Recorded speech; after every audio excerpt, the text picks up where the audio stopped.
8 months ago, I did a video on this movie, giving my thoughts on it. And 8 months later, I saw it. Why did I see it? Well, I'm embarrassed to even say, because, well, people wanted it. I got some of my friends on Facebook were excited about this, so I'm finally going to give it to them. Here is my movie review / rant on the Emoji Movie. That's right, I actually saw this. Where do I even start? Now, the thumbnail to this video might make you think that I'm trying to take this movie seriously. But the truth is I'm not. I'm not going to be over the top. I'm just going to be honest, because this is going to be my opinion on the movie. Let me start by saying this is one of the worst movies I've ever seen in my life. You know how I said Norm of the North was the worst animated movie I've ever seen in theaters? Guys, I thought this was worse than Norm of the North. I know you might be thinking, it can't be that bad. To me it was. It was that bad. So the Emoji Movie is about this emoji named Gene who has different personalities, and he's going to have his first day on the job as being an official emoji. He's known as a meh emoji who doesn't care for a lot of stuff, and, basically, I don't know, he's a screw-up, and he needs to get deleted, but he goes on an adventure with this hand called High Five, and this hacker called Jailbreaker, and they have to go to this Dropbox so he can become a regular emoji. But then they go through a bunch of other apps and stuff, and it just gets to the point where I'm all stressed out. This is one of the worst theatrical experiences I've ever had. When I was watching this movie, I got so much of a headache, it felt like I was about to get a tumor. And I'm not joking. I've seen a lot of bad 3D movies, but they didn't give me a headache that much. This movie, it made me so irritated that it just hurts my brain so much. This movie got a 7% on Rotten Tomatoes, and a 1.5 on IMDb, and a 12% or a 12 on Metacritic. And I certainly see why. This is a messy movie that honestly doesn't make no sense. Now you might say, there's got to be something that you liked about the movie. I can't think of a single thing that I liked about this movie. What about the animation? Well, that's the thing. The animation isn't anything special. Alright, the animation, in fact, it's too colorful. It almost made me colorblind. And, see, this movie is absolutely pointless. Why would Sony make an emoji movie? They did it with Angry Birds, but this was a lot worse than Angry Birds. I mean, really, I didn't like Angry Birds, but at least that film tried to have a story. This movie takes stories from... Here's what I think. I think one of the writers of Sony was watching the Lego Movie and was texting on their phone, hey, why don't we make Lego Movie again, but with emojis? And it kind of reminds me of Inside Out. There's a lot of things that feel like Inside Out and then Wreck-It Ralph mixed in, but you got the Emoji Movie. Let me talk about the characters. Gene, played by T.J. Miller. I'm sorry, but T.J. Miller didn't do a good job in this movie. I mean, I'm sorry, his voice acting and the fact I didn't even feel like I was watching a movie with him in it. I felt like I was watching a movie that, I know I'm not making sense, but I did not care for his character. In fact, the characters in this are just so unmemorable. Jailbreaker has kind of a backstory, but here's the thing. Here's the confusing thing. Why would an emoji have multiple personalities? I don't know.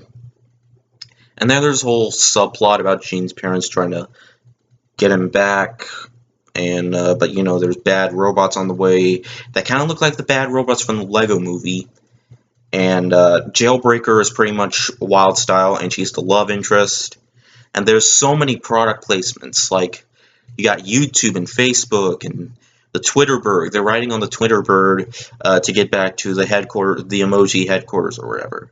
The villain of this movie, which is a smiley face emoji with a big lipstick and stuff, she is one of the worst animated villains I've ever seen. I mean, she always smiles, and the editing, oh my god.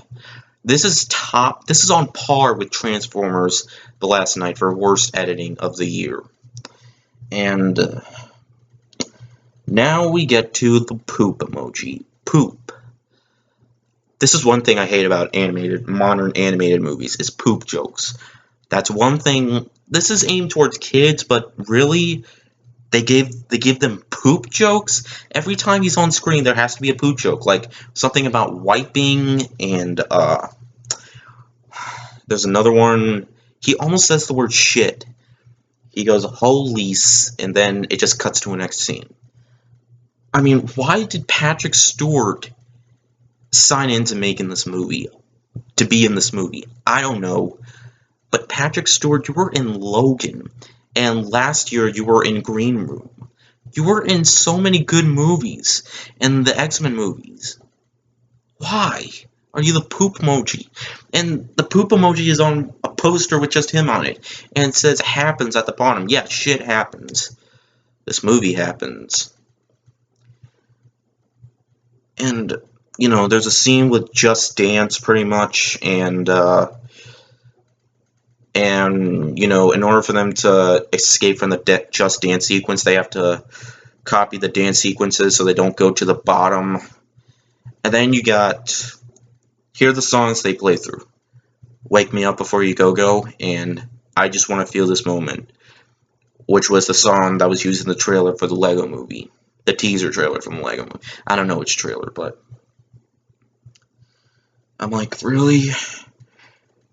And there's a scene where Hi-Fi falls through the deleted pit, which looks like the Forgotten Pit from Inside Out, where, you know, the forgotten emotion or the forgotten memories are dumped into the bottomless pit where everything disappears. Yeah, it reminds me from Inside Out, pretty much. Like, really?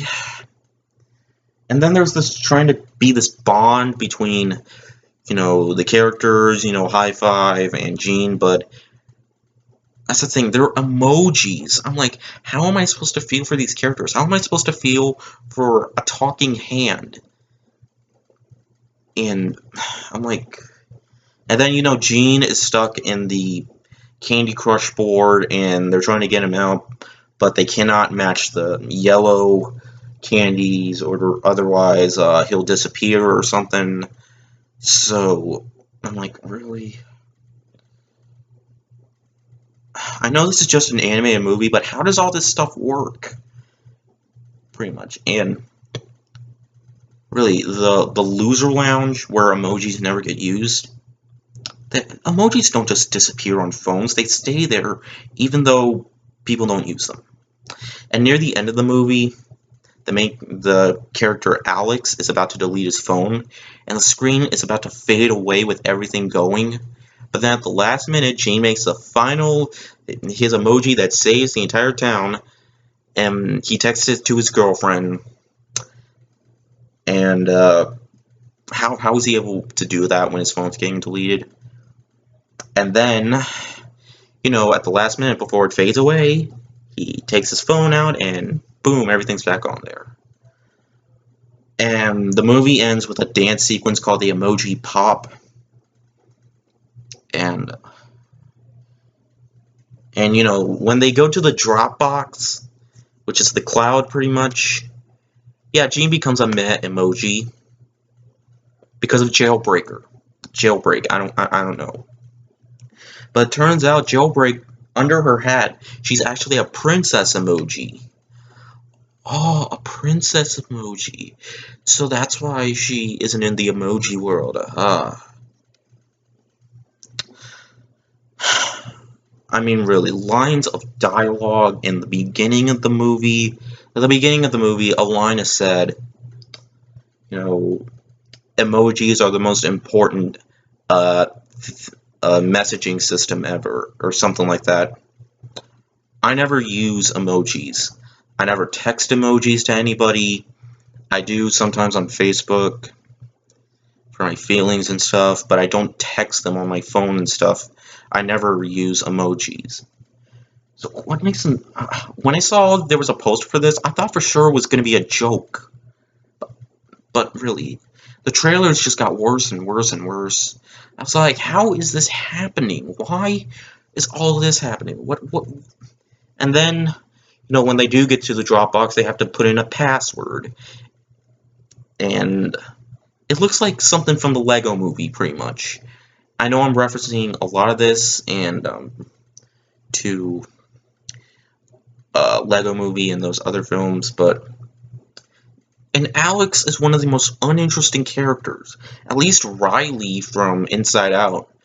She was going through depression and anxiety when she moved away, when she moved to San Francisco.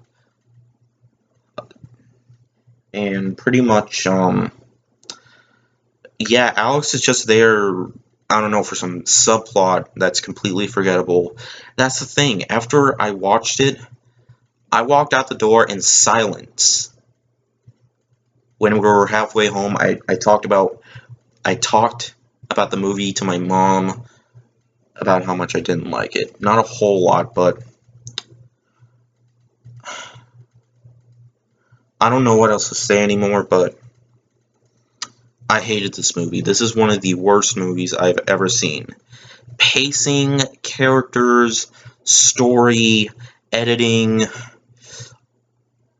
stuff that doesn't make any sense. This is one of the worst movies I've seen this decade. It is by far the worst animated movie I've seen in theaters. It's not as bad as Food Fight, though. But yeah, this movie, I knew this movie was going to be bad, but I did not think that I would hate it this much. But I did. I honestly have nothing else to say about this movie, so I'm going to give the movie half a star out of 5. I'm not going to go 0 out of 5 because, I don't know, I'm just going to go half a star out of 5 because this movie really was bad. I do not recommend it at all. This is easily this year's worst summer movie, and absolutely the worst animated movie this year so far, in my opinion. I don't know, there are some people, it's going to be hard to believe, but there are some people who like this movie, which is acceptable. And there are people who are going to defend it, and stuff like that. So if you want to, then go right ahead, defend the movie. And pretty much that is it for this video. I will have my review for The Dark Tower. I'm not sure if I'm going to do it tonight. Tomorrow I'm going to be seeing Detroit, which I'm really looking forward to seeing. I'm also probably going to have another Chat with Matt video this weekend, so yeah. So guys, what did you think about this train wreck of a movie? Well, anyways, I'll see you guys later. Word out.